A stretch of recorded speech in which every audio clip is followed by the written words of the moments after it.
বীর চট্টলা টিভি। আসসালামু আলাইকুম। বীর চট্টলা টিভি থেকে আমন্ত্রণ জানাচ্ছি আমি তানিশা সুলতানা আফিফা।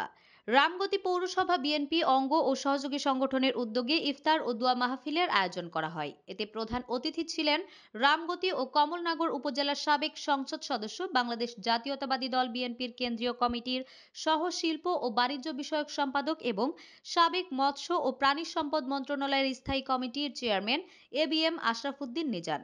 বিশেষ অতিথি হিসেবে উপস্থিত ছিলেন ডাক্তার জামাল উদ্দিন, আহ্বায়ক রামগতি উপজেলা বিএনপি, সদস্য সচিব সিরাজুল ইসলাম রামগতি উপজেলা বিএনপি, শ্যামুল হক সিনিয়র যুগ্ম আহ্বায়ক রামগতি পৌরসভা বিএনপি, দিদারুল ইসলাম খন্দকার রামগতি পৌরসভা বিএনপি, প্রফেসর দিদার যুগ্ম আহ্বায়ক রামগতি পৌরসভা বিএনপি, আজাদ উদ্দিন ডলার যুগ্ম আহ্বায়ক রামগতি উপজেলা বিএনপি, মোহাম্মদ হান্নান যুগ্ম আহ্বায়ক রামগতি পৌরসভা বিএনপি।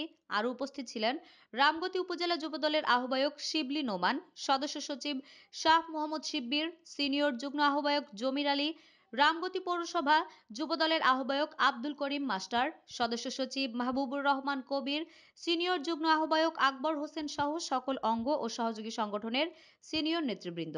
উক্ত অনুষ্ঠানে সভাপতিত্ব করেন শাহেদ আলী পটু, সাবেক মেয়র রামগতি পৌরসভা ও আহ্বায়ক রামগতি পৌরসভা বিএনপি।